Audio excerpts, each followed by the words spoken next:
Hey, what's up? In today's episode, we are going to see SAP Cloud Platform in general. Like what are the different services and tools available in SAP Cloud Platform, especially in Cloud Foundry environment.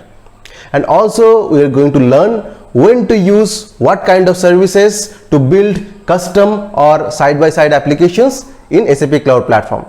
So without wasting any further time, let's move into the topic.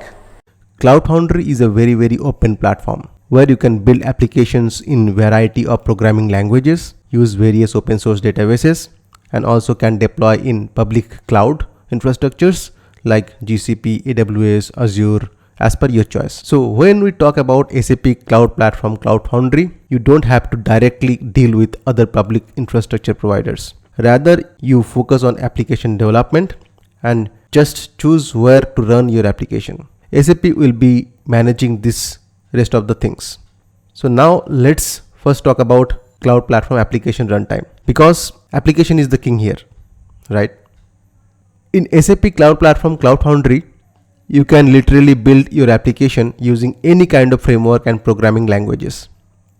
As because of the openness of Cloud Foundry, you can build applications on Node.js, Java, Python, PHP, Ruby, Go, .NET, and even ABAP. And SAP Cloud Foundry already providing you the required build pack for all those programming languages and frameworks. We don't have to worry about that. You will be having the common Cloud Foundry runtime here, then Kubernetes based serverless environment, even ABAP based environment for RESTful ABAP programming. Okay, you have your application runtime. Now you can use CLI, Business Application Studio, Web IDE Full Stack to build and deploy your applications in Cloud Foundry. But wait, for your application you need data, right? Here in this part I will talk about data persistency. For that you can use SAP's own HANA database as service or SAP HANA Cloud, where you will get in-memory computation power which can boost your application. If your application is growing tremendously and there is no fixed structure of it, you can think of NoSQL based PostgreSQL as well. If you have data cache requirement with NoSQL like chat application, you can use Redis here. But one thing I need to mention here, both Redis and Postgre comes with hyperscaler option here. Like the infrastructure has been provided by either AWS or Azure. You can manage your database from SAP Cloud Platform and bind them to your application running in SAP Cloud Foundry environment. And if you have requirement to store and manage unstructured data like PDF, images, files, videos, audio, you can use Object Store. But remember, the infrastructure for this Object Store is being provided by Azure Blob Store, AWS S3 or GCP. Here also you can bind your Cloud Foundry deployed applications with this Object Store. But in real-time business scenarios, you will be having requirements to get business data from different heterogeneous landscape, applications and systems. For that you can use SAP Integration Suite, which is having different SAP and non-SAP connectors to get data, then formalize it and use it in your connected applications in Cloud Foundry. It helps to connect, manage APIs, connectors, handles the network traffic and end-to-end security. You can use Cloud Platform Integration Data Services for your ETL kind of requirements, which can exchange data in scheduled batch jobs. Then you can use Enterprise Messaging Service to have event-based communication in between different services and applications in your enterprise landscape, which uses asynchronous based PubSub mechanism to exchange messages. Then you can use connectivity service with destination to connect your core on-prem SAP system and build application. If you do not have gateway system in your landscape, you can use OData provisioning to expose your backend services to the outsider world. Then smart data integration. This is a very powerful tool to have real-time as well as batch data communication from any kind of source to SAP HANA Cloud as target. It has lots of SAP and non-SAP adapters. It can also transform your data efficiently before consuming in your cloud native applications. With using SDI, you can keep your core system clean and create your custom required data models in cloud itself. IoT. With using this service, you can easily manage your sensor devices, scale up the IoT solution with keeping all the security measures in place. Here you can put the sensor data into business object context and then use the query model, rules, events and actions to leverage the data in near real time in your analytical or transactional business applications. Then data intelligence. If you want to bring intelligence out of your distributed data, build machine learning and AI solution, this is your one-stop place. You can connect to all kind of data sources like structured, unstructured, IoT, cloud, on-prem, SAP and non-SAP. Then transform the data, pre-processing, indexing, modularizing, making pipelines. Even AutoML feature is also available within this data intelligence platform. So using this data intelligence platform, you can now easily build and deploy your machine learning like regression, classification, prediction models and deploy it in cloud platform itself.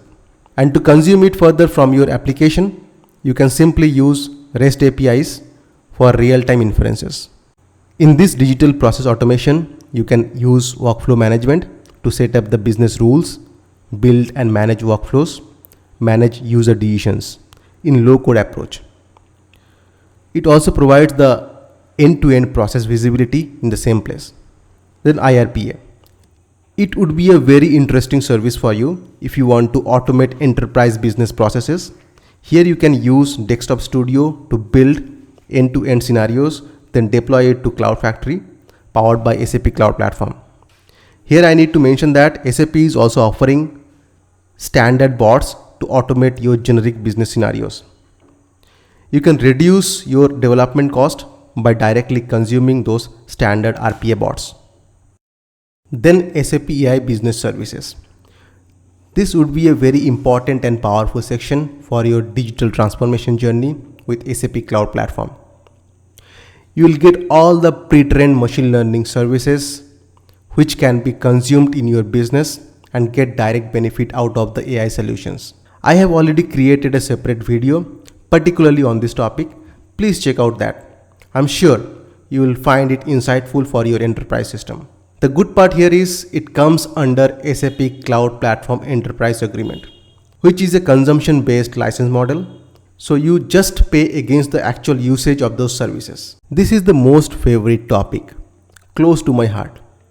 With using SAP Conversational AI platform, you can build end-to-end bot, starting from NLP training, conversation flow building, connect to different channels, monitor and analyze bot performance, all in same place. And if you want to build intelligent reports, dashboards, visuals out of your business data and make confident decisions, SAP Analytics Cloud is there for you. Even you can build reports on live connected data from SAP HANA Cloud Database with using analytics adapters.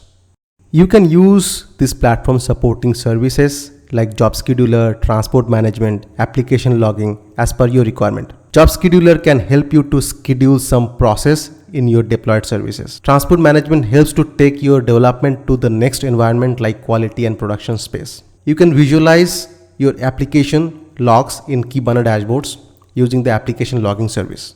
Okay, so far so good. You build your application, taking data from different data sources, persisted the data, made data communications, applied machine learning and artificial intelligence. Then what next? You need to scale up your application dynamically, right? For that you can use application autoscaler. Hey, wait. We actually forgot some important aspect of application development. Yes, the security part, user authentication and authorization. There are various mechanisms to handle the application and microservices security. You can use identity authentication for single sign-on, with corporate identity provider, do on-prem integration, and simplify user experience. User authorization and trust management for role-based user authorization for your applications and manages trust with your identity provider for your applications.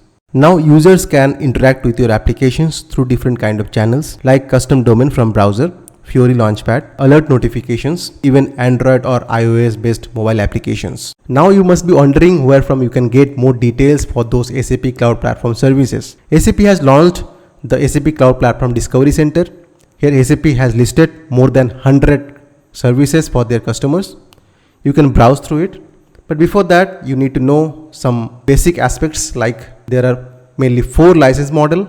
The first one is SAP Cloud Platform Enterprise Agreement, then subscription all, then subscription available in SAP Store, and the last one is trial. From infrastructure perspective, there are 4 providers. The first one is AWS, then Azure, then GCP, then SAP Data Center. There are different 23 regions where SAP Cloud services are hosted, and based on your business and users, you can choose the region for your cloud services. But before that, just check the details going into particular service, whether your desired region is available for the subscription plan or not. If you genuinely like my content, please do subscribe and share. Thank you.